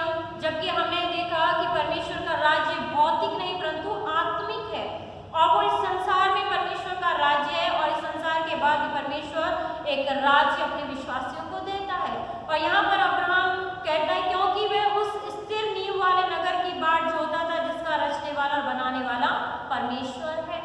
अब्राहम ने विश्वास किया और उसका विश्वास ये था कि वो उस नगर की बाट जो रहा है, उस अनंत जीवन की बाट जो रहा है, स्थिर नींव वाले नगर और घर की बाट जो रहा है जिसका बनाने वाला कौन है? परमेश्वर है। इस विश्वास के साथ उसने क्या किया है? परमेश्वर की आज्ञा को माना और सब कुछ छोड़कर परमेश्वर की आज्ञा के अनुसार उस कनान देश में वो चला आया। और यहाँ पर जब उसने इस परमेश्वर की प्रतिज्ञाओं पर विश्वास किया, आज हम जब परमेश्वर की प्रतिज्ञाओं पर विश्वास करते हैं तो हम इस संसार के अस्थिर नींव वाले घर पर नहीं, जो हमारा अस्थिर नींव वाला घर है जो कभी भी ढह जाएगा, लेकिन यहाँ वचन कहता है कि स्थिर नींव वाले नगर की बाट जोता था। अब्राहम ने उस स्थिर नगर वाले बाट जोही, अर्थात उस अनंतकालीन जीवन की जो परमेश्वर देता है, परमेश्वर बनाता है और परमेश्वर के राज्य की खोजी है, वह उस स्थिर नींव वाले नगर की बाट जोते हैं जो परमेश्वर के राज्य में प्रवेश करना चाहते हैं। वे सब कुछ त्यागने के लिए तैयार रहते हैं। उनका बड़े से बड़ा बलिदान उस बहुमूल्य जीवन के आगे कुछ भी नहीं है जो उद्धार, जो अनंत जीवन परमेश्वर में देता। स्वर्ग राज्य में प्रवेश करने के लिए, उस स्वर्ग में प्रवेश करने का अर्थ है अनंत जीवन पाना या उद्धार पाना। कि जब हम उद्धार प्राप्त कर लेते हैं, अनंत जीवन प्राप्त कर लेते हैं, तब हम परमेश्वर के राज्य में प्रवेश कर जाते हैं, परमेश्वर के साथ हमारी सहभागिता हो जाती है। अनंत जीवन परमेश्वर के राज्य का जीवन है। ये भविष्य के राज्य का जीवन है। वर्तमान में भी वो है परमेश्वर का राज्य, और आने वाले समय में परमेश्वर का राज्य स्थापित होगा। अभी हम उसका आनंद पूर्ण रीति से नहीं उठा पाते, लेकिन जब परमेश्वर का पूर्ण राज्य स्थापित होगा और जब हमने परमेश्वर के लिए सब कुछ त्यागा है, तो उसका पूर्ण आनंद परमेश्वर के आगमन पर, उसके पूर्ण राज्य स्थापन हम उस जीवन को प्राप्त करेंगे। तो यहाँ पर अब्राहम ने त्याग किया, बलिदान किया। क्यों? क्योंकि वो परमेश्वर पर विश्वास करता था और वो ऐसे नगर की बाट जोता था जिसको बनाने वाला परमेश्वर है। हम भी ऐसे नगर की बाट जो रहे हैं, है ना। हम इस परदेश मालिका है वो उन परदेश देश में परदेशी के समान रहता था। हम भी इस परदेश में हैं और हम परमेश्वर के राज्य, स्वर्ग राज्य की बाट जोते हैं जो परमेश्वर ने अपने हाथों से बनाया है। पौलुस भी फिलिपियों की पत्री में इसी बात को बताता है, सिखाता है कि जब हम परमेश्वर के राज्य के लिए उस अनंत जीवन में प्रवेश करने के लिए एक उद्धार का जीवन पाना चाहते हैं, तो हमें त्याग करना होगा, हमें बलिदान देना होगा, हमें बहुत कुछ छोड़ना होगा। और यहाँ पर ये लिखा है सुसमाचार में भी कि जब उसने उस गुप्त धन को देखा और उसके लिए उसने सब कुछ क्या कर दिया? बेच दिया। पौलुस यहाँ पर बताता है, सिखाता है, जब हम फिलिपियों की पत्री उसका 3 अध्याय और 4 आयत से जब हम पढ़ते हैं, और यहाँ पर हम पाते हैं कि पौलुस जो है यहाँ पर लिखता है, पर मैं तो शरीर पर ही भरोसा रख सकता हूँ, यदि किसी और को शरीर पर भरोसा रखने का विचार हो तो मैं उससे भी बढ़कर रख सकता हूँ। यहाँ पर शरीर के अनुसार पौलुस भी यहूदी था। यहाँ पर यहूदियों के बारे में बताया गया है जिन्हें अपने व्यवस्था पर, अपनी धार्मिकता पर, अपने शरीर पर बहुत भरोसा था। यदि ये झूठे यहूदी शिक्षक सोचते थे कि वे शरीर पर भरोसा रख सकते हैं, तो पौलुस कहता है कि मैं शरीर पर उनसे अधिक भरोसा रख सकता हूँ। क्यों वो पौलुस इस प्रकार की बात को कहता है कि वो उनसे अधिक अपने शरीर पर भरोसा रख सकता है? यहाँ पर वो 5 और 6 वचन में जो है 7 बातों को बताता है। 7 लाभ की उन चीजों को वो यहाँ पर दर्शाता है जो उसके जीवन के लिए लाभदायक थी। वो यहाँ पर कहता है कि 8वें दिन मेरा खतना हुआ। यहूदी परंपरा के अनुसार, यहूदी रीति रिवाज के अनुसार यहूदियों का खतना 8वें दिन किया जाता था। इस्राएल का वंश है, बिन्यामीन के गोत्र का हूँ, इब्रानियों का इब्रानी हूँ। व्यवस्था के विषय में यदि कहो तो फरीसी, उत्साह के विषय में यदि कहो तो कलीसिया का सताने वाला, व्यवस्था की धार्मिकता के विषय में यदि कहो तो निर्दोष था। पौलुस यहाँ पर इस 5 से 6 आयत में 7 लाभों की उन चीजों की सूची बताता है और वो ये दर्शाता है कि पौलुस के शरीर पर भरोसा करने, और ये सूचियां जो थी वो उसके शरीर पर भरोसा करने के लिए थी कि वो उन पर भरोसा रखता था, उन पर, व्यवस्था पर, गोत्र पर, यहूदी होने के कारण जिस व्यवस्था को मानता था उन पर भरोसा रखता था, उसका विश्वास उन पर था, उसके अनुसार वो क्या करता था? कार्य करता था। और यहाँ पर वो कहता है कि जिन्हें बाद में उसने मसीह के कारण अपनी हानि समझा। 2 प्रकार के लाभों का वर्णन वो यहाँ पर कहता है। प्रथम वे बातें हैं जो प्रेरित के पास जन्म से थी। हमारे पास जन्म से हमारा नाम है, हमारा गोत्र है, जिस पर हम क्या करते हैं? भरोसा करते हैं कि हाँ, हम जन्म से मसीह हैं, जन्म से हम स्कूल के हैं, हम इन व्यवस्थाओं को मानते हैं, हम धार्मिकता पूरी करते हैं। लेकिन परमेश्वर का वचन बताता है कि ये सब हमारे जीवन के लिए लाभकारी नहीं है। ये सब हमें मसीह के पास लेकर नहीं चाहते, उसके विश्वास में हमें स्थिर नहीं करते, उसको पूर्ण रीति से जानने के लिए हमारे लाभकारी नहीं होते। पौलुस इसीलिए यहाँ पर कहता है कि जो शरीर पर भरोसा रखते हैं उससे अधिक मैं रख सकता हूँ, क्योंकि मैं जो यहूदी की परंपरा को उसने पूरा किया। इससे वो यहाँ पर कहता है 4 बातें कहता है। उसके चुनाव के अलावा प्रेरित के पास जन्म से जो उसके पास थी वो क्या थी? खतना। यहूदियों का खतना किया जाता था 8वें दिन और उसका खतना हुआ।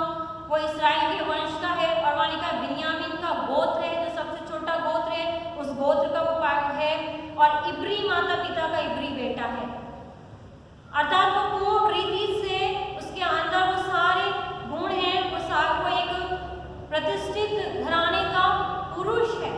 इसलिए वो कहते हैं कि मैं इन सब के कारण भरोसा अपने आप पर कर सकता हूँ। इसके बाद उसने उन बातों की सूची दी तो उसने स्वयं चुना। उसका चुनाव क्या था? वो फरीसी था, चर्च का सताने वाला, व्यवस्था की धार्मिकता का बाहरी आवरण। वो क्या करता था? व्यवस्था, वो सोचता था कि प्रभु यीशु मसीह के लोगों को सताता था, उनके ऊपर वो सताव लेकर आता था, क्योंकि वो फरीसी था, व्यवस्था को पूर्ण रीति से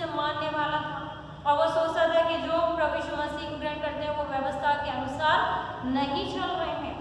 पौलुस इतना अधिक कट्टर और जोशीला यहूदी था कि उसने मसीह के विश्वासियों अर्थात कलीसिया को सताया था। लेकिन बाद में पौलुस यहाँ पर जब ये 7वें वचन को हम पढ़ते हैं तो कहता है, परंतु जो जो बातें मेरे लाभ की थी कि उसका यहूदी होना, उसका बिन्यामीन गोत्र का होना, उसका इब्रानियों का इब्रानी होना, व्यवस्था के विषय में वो यदि वो कहो तो वो निर्दोष नहीं है, वो निर्दोष है। व्यवस्था के विषय में, धार्मिकता के विषय में कहें तो वो क्या निर्दोष है, क्योंकि वो सारी धार्मिकता का पालन कर रहा है, व्यवस्था का पालन कर रहा है। लेकिन पौलुस 7वें वचन में कहता है, परंतु इन सब से मुझे क्या लाभ, इन सब से मुझे कोई लाभ नहीं मिला है। पौलुस कहता है कि ये व्यवस्था की धार्मिकता के दृष्टिकोण से वो निर्दोष है। इसका अर्थ यह है कि उसने बाहरी तौर पर यहूदी व्यवस्था के सभी नियमों और रीति रिवाज का पालन किया, वो सारे रिवाजों को पालन करता था। लेकिन वो जब इस बात को जानता है, प्रभु यीशु मसीह से जब उसका एनकाउंटर होता है, प्रभु यीशु मसीह से दर्शन देते हैं, तब इन सारी बातों के लिए वो कहता है कि सब कुछ मेरे लाभ की नहीं थी, उन्हीं को मैंने मसीह के कारण क्या समझ लिया, मसीह समझ ली, मैंने उसको हानि समझ लिया है। पौलुस अपने लिए हानि समझता है, नुकसानदायक समझता है, अर्थात यहूदी, इब्रानी और फरीसी होना, यहूदी होना, इब्रानी होना और फरीसी होना, जो हम बचपन से हम जो देखते हैं, जिन परंपराओं में हमें, जिन धार्मिक रीति रिवाजों को हम फॉलो कर रहे हैं, जो हमें परमेश्वर के नजदीक विश्वास में लेकर नहीं जाती, उससे दूर कर दिए। तो यहाँ पर पौलुस कहता है, क्योंकि इन्होंने जो वो अपने बारे में जो ऊपर बताता है 5 और 6 वचन में, वो कहता है क्योंकि इन्होंने मुझको मसीह में भरोसा रखने से दूर रखा था, इसलिए वो क्या करता था, कलीसिया को सताता था। अब मसीह के खातिर, मसीह के लिए उसने उन सभी पुरानी बातों को क्या कर दिया, त्याग दिया, छोड़ दिया, उनको दूर कर दिया। इस पर पौलुस जो है वहां पर त्याग करता है, पौलुस उन सारी बातों को अपने जीवन से निकाल देता है। इस पृथ्वी पर प्रभु यीशु मसीह की व्यक्तिगत रूप से जानने के अतिरिक्त अन्य कोई बहुमूल्य और महत्वपूर्ण बात नहीं है, कोई दूसरी बात व्यक्ति को उद्धार और अनंत जीवन नहीं दे सकती। पौलुस ने व्यक्तिगत रीति से प्रभु यीशु मसीह को जाना, इसको कहता है कि मैं शरीर के अनुसार यदि भरोसा रखना चाहूँ तो मैं सबसे बढ़कर भरोसा रख सकता हूँ, लेकिन उन शारीरिक बातों पर भरोसा रखने से मुझे कोई लाभ नहीं है। इसलिए वो अब केवल मसीह को जानने और उसके व्यक्तिगत उद्धार को जब उसने प्राप्त किया तो उन सबको उसने कूड़ा समझा, उन सबको हानि समझा। और वहाँ पर उस 8वें वचन में लिखा है कि मैं प्रभु मसीह की, यीशु की पहचान की उत्तमता के कारण सब बातों को हानि समझता हूँ, जिसके कारण मैंने सब वस्तुओं की हानि उठाई और उन्हें क्या समझता हूँ, कूड़ा, जिससे मैं मसीह को प्राप्त करूँ। उन सारी बातों को छोड़ने के बाद उसने मसीह को प्राप्त किया।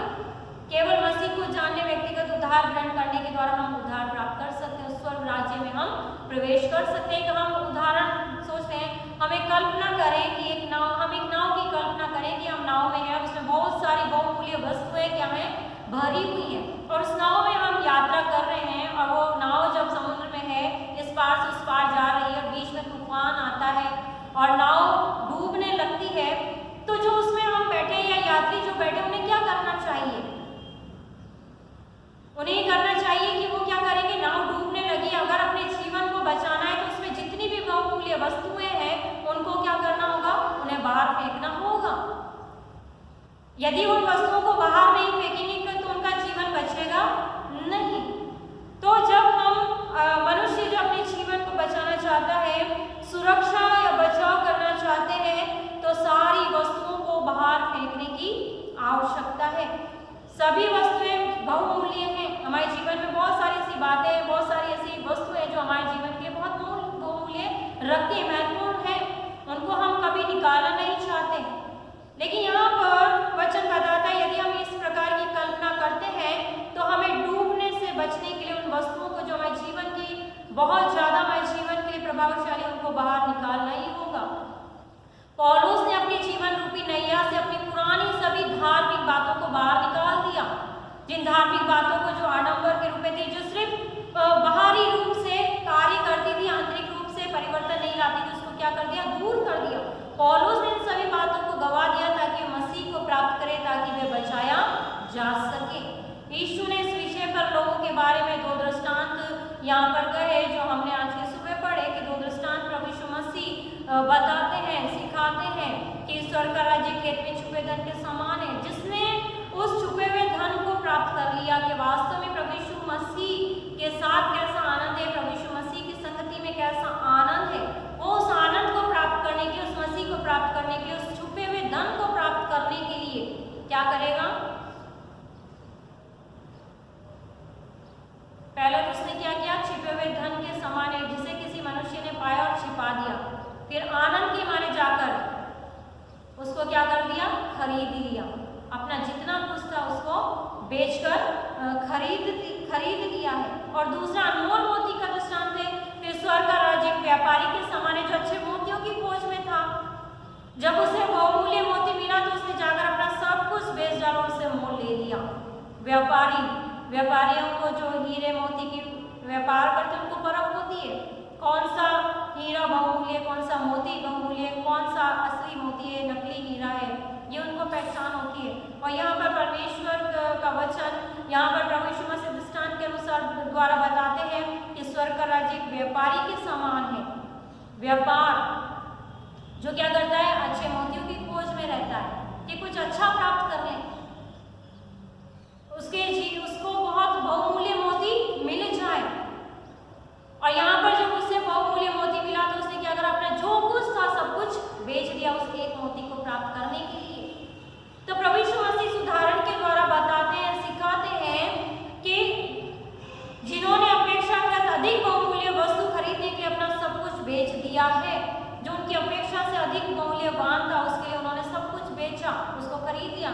कोई बहुमूल्य वस्तु यीशु मसीह जो बहुमूल्य वस्तु इस संसार में हमारे लिए क्या है? इस संसार का धन, हमारी सुंदरता, हमारी प्रतिष्ठा, हमारा मान सम्मान, ये सब कुछ बहुमूल्य नहीं है।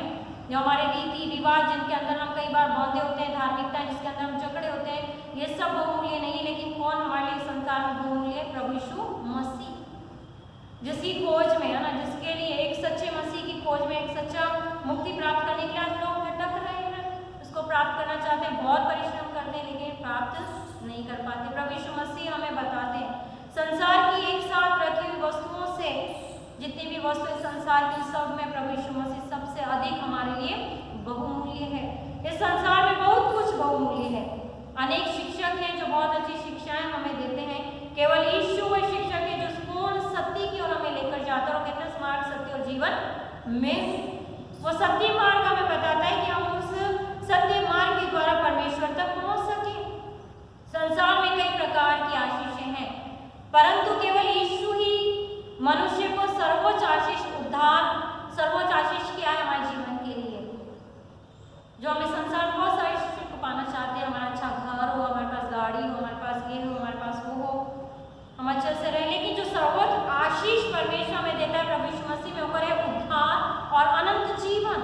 और ये केवल हमें प्रभु यीशु मसीह से मिलती है। और जब हम प्रभु यीशु मसीह पर विश्वास करते हैं, उसके वचनों को जब हम पढ़ते हैं, तो यीशु मनुष्य को सर्वोच्च आशीष, उद्धार और अनंत जीवन की ओर लेकर जाता है। और अनंत जीवन, उद्धार और स्वर्ग को पाने के लिए मनुष्य को क्या करना होगा? त्याग करना होगा। और यदि अनंत जीवन, उद्धार को प्राप्त करने के लिए हमें अपने जीवन में बड़े से बड़ा त्याग करना भी पड़े, तो इन आशीषों के सामने वो क्या है? कुछ भी नहीं है। और आज के समय परमेश्वर का वचन हमें यही बताता है, हम कितना परमेश्वर के लिए त्याग कर रहे हैं। प्रभु यीशु मसीह हमें आज की सुबह शिक्षा देते हैं कि जो सच्चा आनंद, जो सच्ची खुशी, जो अनंत जीवन, उद्धार जो प्रभु की ओर से मिलता है, प्रभु चाहता है, उसके लिए पौलुस ने सब कुछ त्याग कर दिया और वो प्रभु को जानना चाहता है। प्रभु को उसने जाना, पहचाना।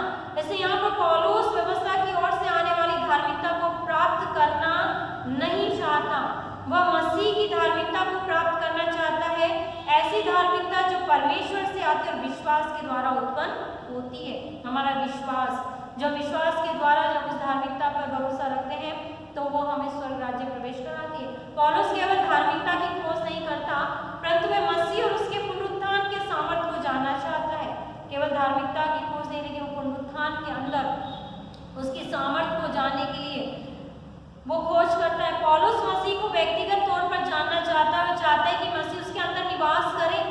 यूहन्ना 15:5 में लिखा है, तुम मुझसे अलग होकर कुछ नहीं कर सकते। हम जब तक मसीह में हम सब कुछ कर सकते हैं, लेकिन उससे होकर अलग पौलुस पुनरुत्थित मसीह के सामर्थ का अनुभव करना चाहता है। ये सब हमें प्राप्त करने के लिए, इन सब अनुभवों से गुजरने के लिए परमेश्वर चाहता है कि हम क्या करें, कुछ अपना समय दें, हम त्याग करें। जब परमेश्वर हमें बुलाहट दे तो हम उसकी बुलाहट को सुने, जो मसीह के पवित्र आत्मा के द्वारा प्रदान किया जाता है। पौलुस एक नया जीवन चाहता है, एक नया जीवन चाहने के लिए, परिवर्तित जीवन होने के लिए क्या करना होगा, पुराने जीवन को छोड़ना होगा, पुराने जीवन को त्याग करना होगा। मसीह के जीवन और सामर्थ्य में भागीदार बनने के लिए हमें उसके कष्टों में सहभागी होना चाहिए, क्योंकि जब मसीह के साथ सहभागी होते हैं तो उसके कष्टों में भी सहभागी होना है, कष्टों को भी हमें उठाना है। इसलिए वह उनके दुख उठाने की संगति को जानना चाहता है।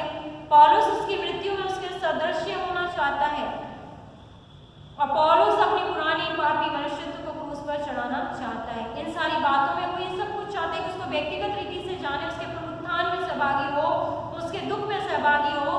व्यक्तिगत रीति से वो अपने पुराने पापी मनुष्यत्व को क्या करे, क्रूस पर चढ़ाए। और दूसरी बात, वो प्रतिदिन मसीह के साथ मरने के लिए तैयार है।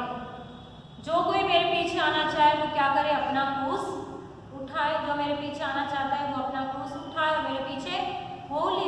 प्रत्येक दिन मसीह के साथ मरने के लिए तैयार होना होगा। ये त्याग है, ये बलिदान है। और यदि हम मसीह के साथ मरने के लिए तैयार हैं तो इस संसार में हम यदि मसीह के लिए अपने प्राणों को देते हैं, अपने जीवन को देते हैं, तो वो अन्य त्यागों से बहुत बड़ा है। वो छोटी चीज, वो त्याग जो संसार की वस्तुओं के हम करते हैं, वो त्याग उसके सामने कुछ भी नहीं है।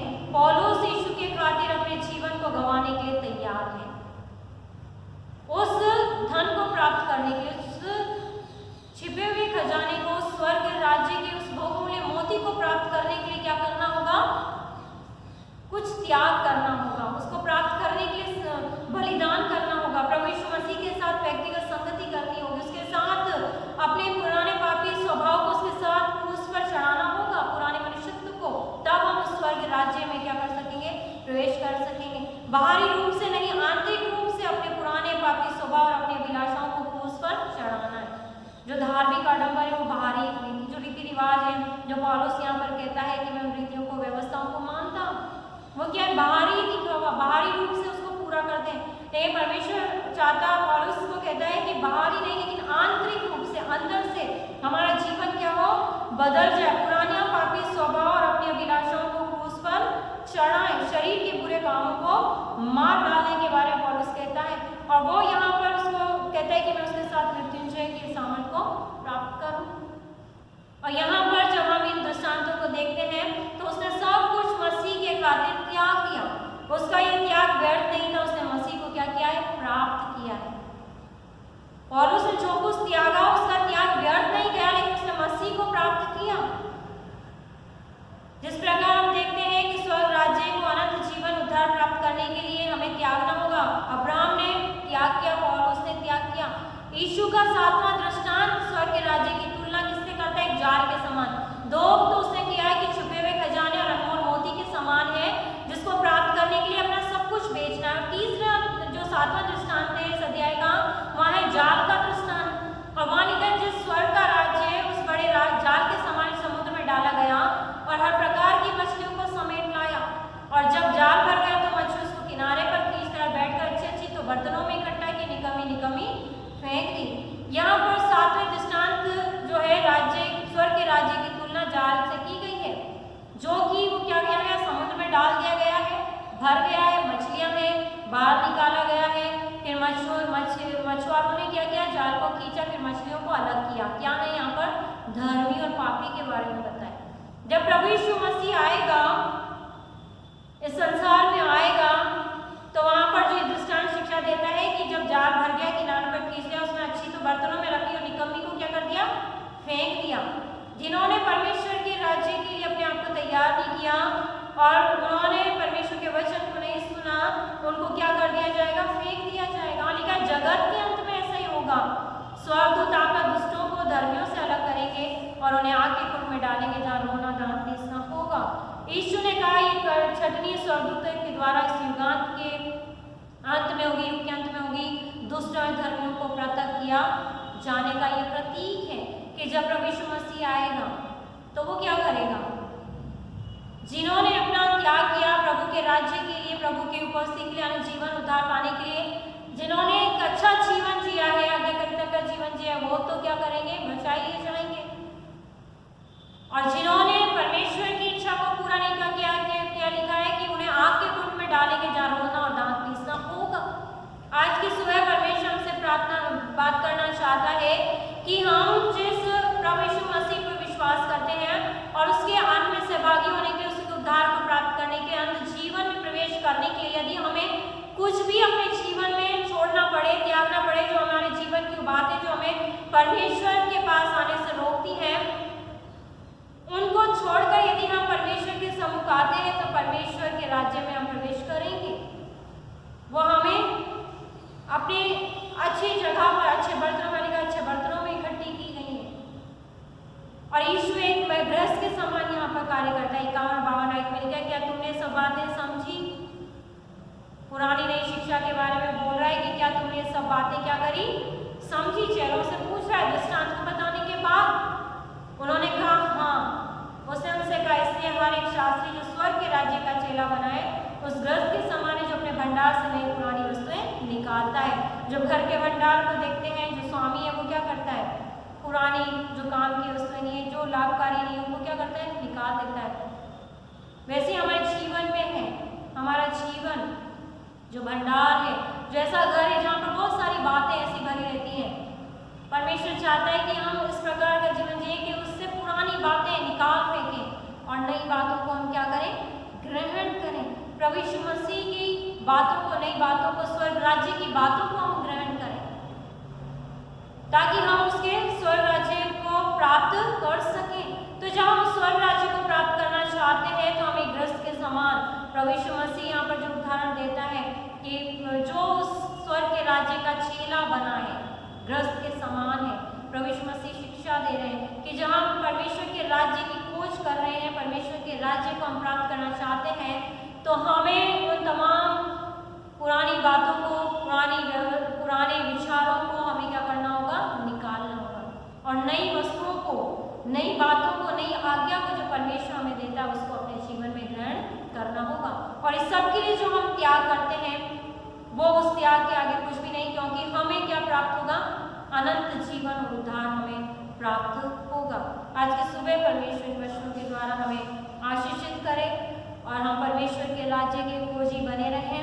और यदि परमेश्वर के राज्य के लिए हमें कुछ भी त्यागना पड़े तो हम त्यागें, क्योंकि वो त्याग हमारे लिए इस संसार के त्याग से, संसार की बातों के त्याग के आगे कुछ भी मूल्य नहीं रखता है।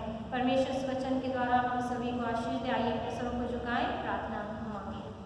सर्वशक्तिमान पिता परमेश्वर, आपके सम्मुख आते हैं और धन्यवाद देते हैं आज की सुबह इन वचनों को सीखने समझने के लिए आपने हमारी सहायता की, मदद की, ताकि हम पवित्र आत्मा की उपस्थिति में होकर इन वचनों को सीख सके। सच्चे पिता परमेश्वर, अनंत जीवन प्राप्त करने के लिए, उद्धार प्राप्त करने के लिए हमें संसार में चाहे जो कुछ भी त्याग कर दें, वो पिता परमेश्वर उस त्याग के सामने कुछ भी नहीं है। बड़े से बड़ा त्याग भी पिता परमेश्वर स्वर्ग राज्य में प्रवेश करने के लिए पिता परमेश्वर कुछ मूल्य नहीं रखता। इससे होने दीजिए पिता परमेश्वर कि हम सदा स्वर्ग राज्य की खोज में रहें और जो आप चाहते हैं वैसा जीवन हम जिए। और उसने सब कुछ त्यागा, प्रभु यीशु मसीह को प्राप्त किया, उस उद्धार को प्राप्त किया, अनंत जीवन को प्राप्त किया। अब्राहम ने जब प्रभु परमेश्वर की आज्ञा पर विश्वास किया, उसकी आज्ञा को माना, तो उस स्थिर नींव वाले नगर की बाट जोता था। सच प्रभु, हम भी उस स्थिर नींव वाले नगर की बाट जोते जो हमारे लिए आपने तैयार किया है। इस संसार में जो है प्रभु, होने दीजिए, हमारे जीवन को तैयार कीजिए कि हम प्रभु यीशु मसीह आपसे व्यक्तिगत रीति से संबंध बनाएं। प्रभु परमेश्वर, व्यक्तिगत रीति से आपको जाने, आपके पुनरुत्थान में सहभागी हों, पुनरुत्थान की सामर्थ को जानने का प्रयास कर सकें। और पिता परमेश्वर, हम आपके उस मृत्यु के और उस दुखों को उसमें सहभागी हो सकें, ताकि प्रभु परमेश्वर अंत में प्रभु हम वो मिरास को प्राप्त करें जो आपने हम सभी विश्वासियों के लिए रखी है। आज की सुबह जो वचन बोया गया है, बैठना चाहे वचन 30 गुना, 60 गुना, 100 गुना फलवंत हो सके और इन वचनों को शैतान चुराए ना, लेकिन प्रभु इस वचन की आप रक्षा करें। सारी आदर महिमा आपको देते हैं और इस प्रार्थना को हमारे उद्धारकर्ता प्रभु यीशु मसीह के मीठे पवित्र नाम में आमीन। इस समय होगा कि हम अपनी भेंटें परमेश्वर के सम्मुख लाएंगे और जब भेंटें ली जाती है उस समय विशेष गीत सुनेंगे मिसेस संजू ओलिवर नानक के द्वारा। यीशु मसीह के मधुर नाम में जय मसीह की।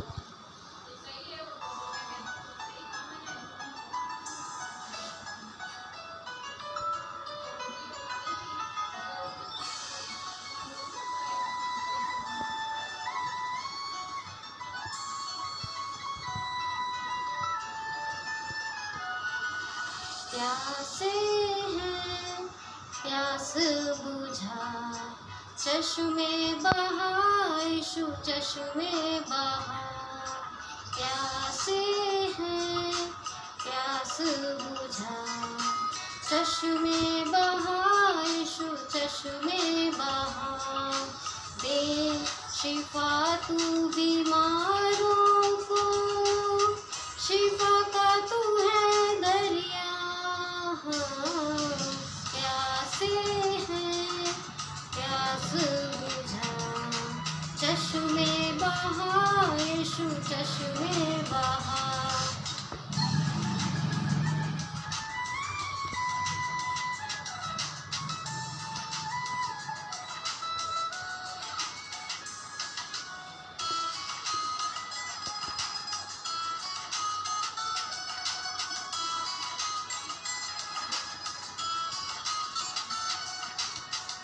जंगल में था जिसने पिलाया अमृत जल वो बन कर आया।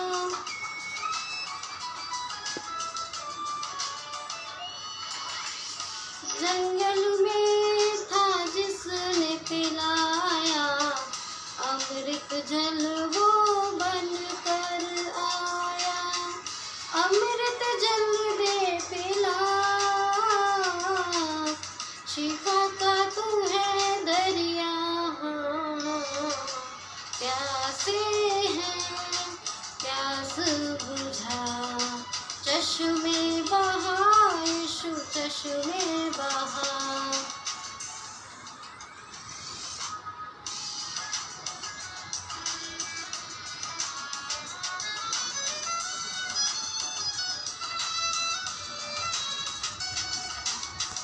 जख्मों को यीशु ही है भरता सब रोगों से चंगा करता।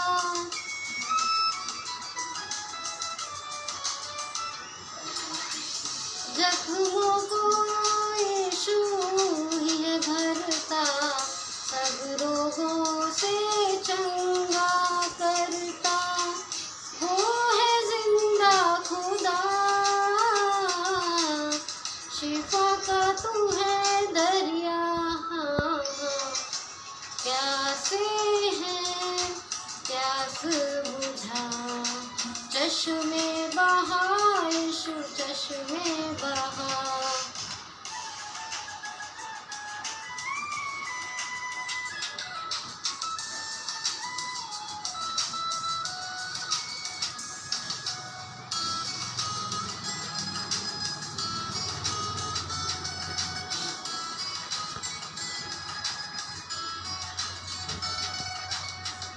जीवन जल का तू है सोता बहती नदियाँ जो तेरा होता।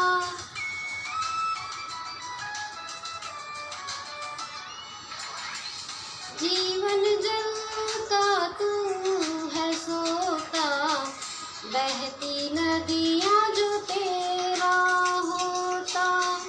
बहने दे मुझ में मसा शिफा का तू है दरिया। प्यासे हैं प्यास बुझा चश्मे बहा यीशु चश्मे बहा। चश्मे बहा यीशु चश्मे बहा। चश्मे बहा यीशु चश्मे बहा।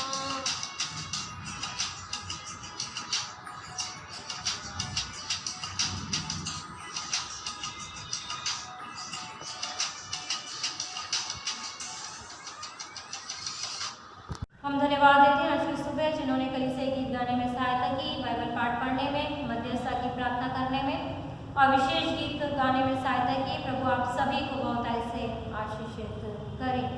इस समय हम भेंट की प्रार्थना करेंगे, उसके बाद प्रभु की प्रार्थना और उसके बाद कोरस हम गाएंगे काश की स्तुति खूबियाँ मुझ में हो और फिर आशीष वचन के द्वारा आज की आराधना को समाप्त करेंगे। आइए हम भेंटों की प्रार्थना मांगे। सर्वशक्तिमान पिता परमेश्वर, हम आपको धन्यवाद देते हैं सारी उत्तम स्वर्गीय आशीषों के लिए जो प्रभु आप हमारे जीवन में प्रदान करते हैं। अब तक हमारे जीवन में आपने किसी भली वस्तु की कमी घटी को नहीं आने दिया और हमें उत्तम से उत्तम प्रदान किया है। आपने हमें धन की आशीषें दी हैं, भौतिक आशीषें दी हैं, आत्मिक आशीषें दी हैं। उन सभी आशीषों के लिए धन्यवाद देते हैं। इस सुबह के समय प्रभु हम सब अपनी भेंटें प्रभु आपके सम्मुख लेकर आए हैं जो धन के रूप में है। प्रभु ये सब कुछ हमने आपसे ही प्राप्त किया और आपको प्रभु हम ये भेंटें अर्पण करते हैं। पिता परमेश्वर, आप हमारी भेंटों को स्वीकार कीजिए। जिन्होंने प्रभु अपने हाथों को बढ़ाकर अपने भंडार से निकाल कर दिया है, हर एक के हाथों को आशीषित कीजिए, कामों में बरकत दीजिए, निरंतर उन्नति प्रदान कीजिए। प्रत्येक के व्यक्तिगत पारिवारिक जीवन में, घर के भंडार में आपकी स्वर्गीय आशीषें बनी रहें, खत्ते भरे रहें, कभी किसी भली वस्तु की कमी घटी न आए। जो भेंटें प्रभु आपके सम्मुख हैं, आप ग्रहण करना और इन भेंटों को नेक कार्य में इस्तेमाल होने के लिए सहायक मददगार बने, ताकि इन भेंटों के द्वारा नेक कार्य और आपके लिए कई आत्माएं बचाई जा सकें। हम केवल धन देकर ही दूर न हो, लेकिन अपने तन मन जीवन से भी आपको महिमा दें, अपना तन मन जीवन आपको अर्पण करें, ताकि न केवल धन से लेकिन हमारे जीवन से आपको महिमा मिल सके। हम सभी के लिए धन्यवाद देते हैं जो प्रत्यक्ष अप्रत्यक्ष रीति से कलीसिया आराधना में अपना सहयोग देते हैं। आप सभी को आशीषित कीजिएगा और सभी को आपकी महिमा के लिए इस्तेमाल कीजिए। और जब तक हम एक दूसरे से न मिले, सबको आपके पंखों तले छुपाए रखिए। पिता परमेश्वर, सारी आदर महिमा आपको देते हैं और धन्यवाद के साथ इस प्रार्थना को मांगते हुए धारण करता प्रभु यीशु मसीह के मीठे और पवित्र नाम में, जिसने हमें प्रार्थना मांगना सिखाया। ए हमारे बाप, तू जो आसमान पर है, तेरा नाम पाक होना चाहे, तेरी बादशाहत आए, तेरी मर्जी जैसे आसमान पर पूरी होती है इस जमीन पे पूरी हो। हमारे रोज की रोटी आज हमें बख्श और जिस तरह अपने गुनाहों को माफ करते हैं, तू भी हमारे गुनाहों को माफ कर। हमें आजमाइश में न पड़ने दे, बल्कि बुराई से बचाएं, क्योंकि बादशाहत, कुदरत और जलाल हमेशा तेरी है। आमीन।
तमाम सुनने वालों के साथ और हमारी कलीसिया के हर एक घराने के साथ आपसे लेकर हमेशा हमेशा तक बनी रहे।